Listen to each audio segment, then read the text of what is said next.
இனி உறவுல உங்களுக்கு வந்து இன்னைக்கு நான் என்ன சொல்றேன்னா, நிறைய பேர் வந்து இந்த காலை இப்படி வச்சு டக்கு மாதிரி வச்சு நிறைய விஷயத்த பண்ணுங்காட்டி கால் இப்படி இருக்குன்னு சொல்றோமா. ஆனா உங்களுக்கு நாளாக என்ன ஆகும்னா, இந்த முட்டியினுடைய பொசிஷன் வந்து இப்படி பேக்ல விரிஞ்சிட்டே வரும். நீங்க படுத்திருக்கிறது நேரா படுத்திருந்தாலும் இந்த முட்டி பகுதியிலிருந்து கெண்டக்கால் பகுதி வரைக்கும் இப்படி விரிஞ்ச மாதிரி இருக்கும். வயசாகும் போது உங்களுக்கு வந்து அந்த முட்டியினுடைய பகுதி வலி அதிகப்படுத்தும். ஒரு சிலர் தப்பா செய்துட்டு கூட தூங்கும் போது ரொம்ப டிஸ்டர்பா இருக்கு, கால் இப்படி பிரிஞ்சுக்கிட்டே இருக்கு, எனக்கு கால் இப்படி சேர்த்துக்க முடியல அப்படின்னு சொல்லிட்டு நிறைய சொல்றாங்க. அவங்களுக்கான எக்ஸசைஸ் வந்து நான் சொல்றேன். தயவு செஞ்சு முட்டி உங்களுக்கு இப்படி நேரா பொசிஷனுக்கு வர்றதுக்காக நிறைய எக்ஸசைஸ் சொல்றதுங்கிறத விட இதெல்லாம் பழைய முறையில வந்து என்ன சொல்றது, குழந்தைகளுக்கு காலு அப்படி பெண்டா இருந்ததுனாலோ அல்லது ரொம்ப வயசானவங்களுக்கு அப்படி இருந்ததுனாலோ சில இது வந்து என்னன்னா, இவங்க கிட்ட நம்ம போய் ஒரு வைத்தியத்தை தெரிஞ்சுக்கிறதா அல்லது இவங்க கிட்ட போய் இது எல்லாம் சொல்லுங்கன்னு நம்ம கேட்டுக்கிறதான்னு இந்த மண்டக்குள்ள இருக்கிற சில இதுனாலேயே நிறைய விஷயங்களை வந்து கேட்டுக்கிறதும் இல்லை, அவங்க தெரிஞ்சுக்கிறதும் இல்லை. சரிங்களா? நான் என்ன சொல்றேன்னா, உங்களுக்கு உங்களுடைய உடல் ஆரோக்கியம் தேவை, இதுதானா அதுதானா அப்படின்னு யோசிக்காம நீங்க செய்யக்கூடிய சில ஈஸியான மெத்தட், எத்தனை வயசுல இருக்கிறவங்களா இருந்தாலும், நீங்க எத்தனை வயசா இருந்தாலும் சரி, சிறு வயசா இருந்தாலும் சரி, பெரு வயசா இருந்தாலும் சரி, ரொம்ப வயசானவங்களா இருந்தாலும் சரி, இந்த கால் வந்து முட்டி எலும்பு இப்படி திரும்பிட்டே இருக்குதுன்னு சொல்றவங்களுக்கு நல்லா தெரிஞ்சுக்குங்க. முட்டி இப்படி வராயாம இப்படி திரும்பிக்கும். தூங்கும் போதெல்லாம் இந்த கால் இப்படி பப்பான்னு இப்படி விரிச்ச மாதிரி இருக்கும், தவக்கால மாதிரி.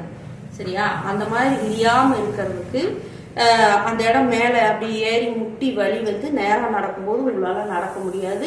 நீங்க அப்படியே நடந்தாலும் உங்களோட நட வந்து கொஞ்சம் இந்த மாதிரி இருக்கும், இப்படி இந்த பொசிஷன்ல இருக்கும். நிறைய பேர் வீட்டு வேலை செய்யறதுல வந்து இப்படி சைடா நின்று வேலை செஞ்சு செஞ்சு செஞ்சு அவங்களுக்கு இந்த பொசிஷன் மாறுறதுக்கான சான்சஸ் நிறைய இருக்கு. லேடிஸா இருந்தாலும் ஜென்ஸா இருந்தாலும் குழந்தைகளா இருந்தாலும் தயவு செய்து இதை ஒர்க் அவுட் பண்ணி பாருங்க. உங்களுடைய முட்டியினுடைய பகுதி நேராயிரும். சைட்ல ஜவ்வு போயிடுச்சு, நடுவில் அதாயிடுச்சு இதாயிடுச்சு அப்படிங்கறதுல இருந்து நம்ம ரிலீஃப் ஆகிறதுக்கான வாய்ப்பு இருக்கும்.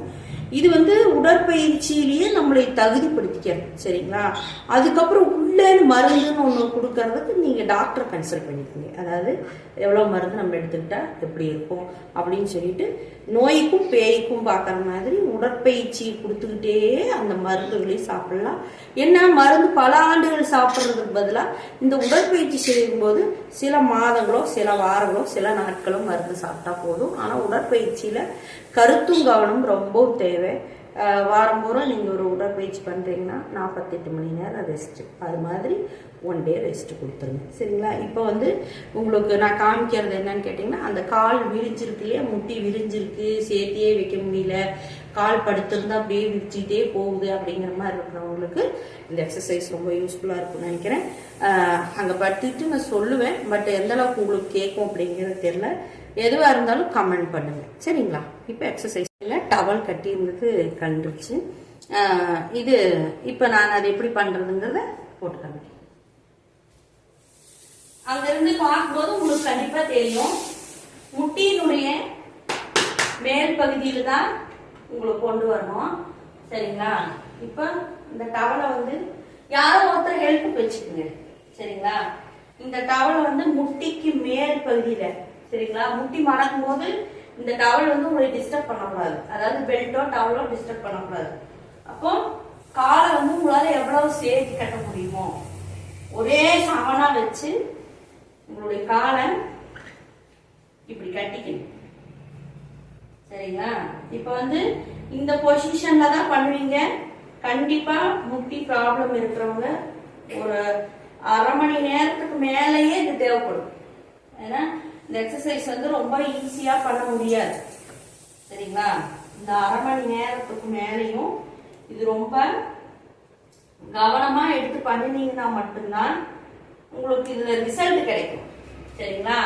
அது வந்து நீங்க ஒரு மாசக்கணக்கு எடுத்துக்கும், கொஞ்சம் மாசக்கணக்குல கொஞ்சம் எடுத்துக்கும். அதனால நீங்க அதை கணக்கா பார்த்து கரெக்டா உங்களுடைய எக்ஸசைஸ பண்ணிக்கோங்க. சரிங்களா? இப்போ இந்த பொசிஷன்ல கட்டியிருக்கேன். சரிங்களா? பாதம் வச்சுட்டு நல்லா இந்த இடத்துல நீங்க இப்போ கட்டி இருக்கிறது வந்து எக்காரணத்து கொண்டு எக்ஸசைஸ் முடிகிற வரைக்கும் கழுவு வரக்கூடாது. அது நல்லா ஞாபகம் வச்சுக்கோங்க. நேரம் படுத்துக்குங்க. ஒரு கவுண்டிங், அதாவது 30 50 எண்ணுங்க. அது வரைக்கும் கால் இதே பொசிஷன்ல வச்சிருங்க. கால் இப்படி விரி வாங்கும். ஆனா நீங்க விரி வாங்கினாலும் அதை மறுபடியும் பொசிஷனுக்கே கொண்டு வந்து அப்படியே இறுக்கமா பிடிச்சிருக்கு. அதுதான் நம்ம அந்த டவல் கட்டுறது.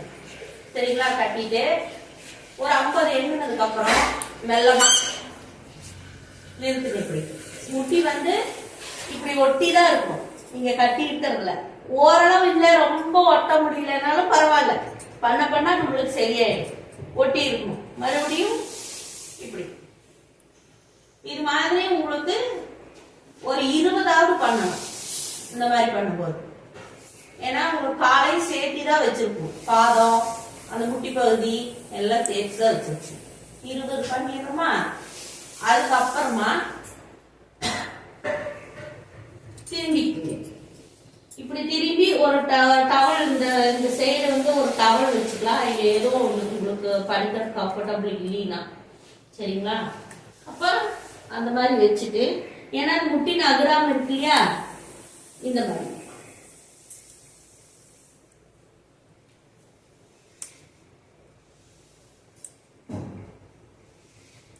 இதே மாதிரி மறுபடியும் ஒரு 20. கண்டிப்பா கொஞ்சம் கொஞ்சமா பண்ண ஆரம்பிங்க. அந்த முட்டி விரிவாங்கி இருக்கிறதுல இருந்து ரிலீஃப் ஆயிக்குங்க. இல்லைன்னா முட்டி மாற்ற அறுவை சிகிச்சைக்கு நீங்க உங்களை தயார்படுத்திக்க வேண்டியது வரும். சரிங்களா? உடற்பயிற்சி மாதிரி ஒரு பொக்கிஷம் வேற எதுவும் இல்லை. இதே மாதிரி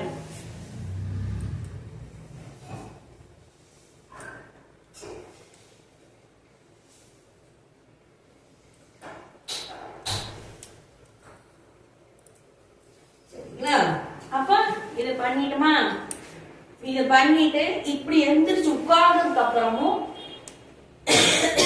ஒரு 50 100 உங்களுக்கு கம்ஃபர்டபுள் தெரியும். இவ்வளவு என்னன்னா இன்னும் கொஞ்ச நேரம் நல்லா இருக்கும் அப்படின்னு இது பண்ணிட்டு மறுபடி தான் நீங்க வந்து எடுத்தோடனே பட்டக்குன்னு பிரிக்க கூடாது.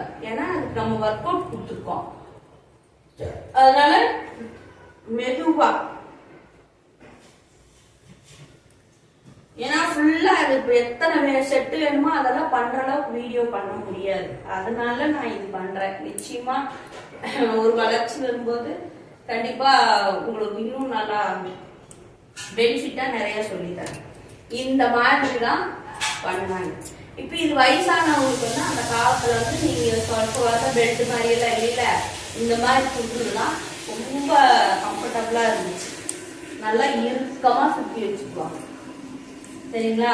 அது மட்டும் இல்ல, இந்த இடத்துல இருக்கக்கூடிய அந்த ஃபேட்டும் குறைஞ்சிடும். இங்க ஒரு சிலருக்கு வந்து வயசாகும் போது வெயிட் போடும், அல்லது சிறு வயசுலயே இந்த நீர் கட்டியெல்லாம் இருந்ததுனாலும் வெயிட் போடும். இது பண்ணும்போது அது கரையறதுக்கான சான்சஸ் நிறைய இருக்கு. இது ஒரு மேஜிக். சரிங்களா? இந்த எக்ஸசைஸ் நீங்க கண்டிப்பா ஃபாலோ பண்ணி பாருங்க. உங்களோட முட்டி வந்து தவக்கல மாதிரி இப்படி விரியாது. உங்களோட முட்டி என்ன செய்யாது? தவக்கல மாதிரி இப்படி விரியாது. இது நீங்க தொடர்ந்து செய்துட்டு வரும்போது உங்களுக்கு காலினுடைய நிலை நல்லா நேரா நீட்டா இருக்கும். சரிங்களா? அப்போ உடல் ஆரோக்கிய தகுதிக்கான ஒவ்வொரு எக்ஸசைஸும் கண்டிப்பா எனக்கு நேரம் கிடைக்கும் போது நான் சொல்லி போடுறேன்.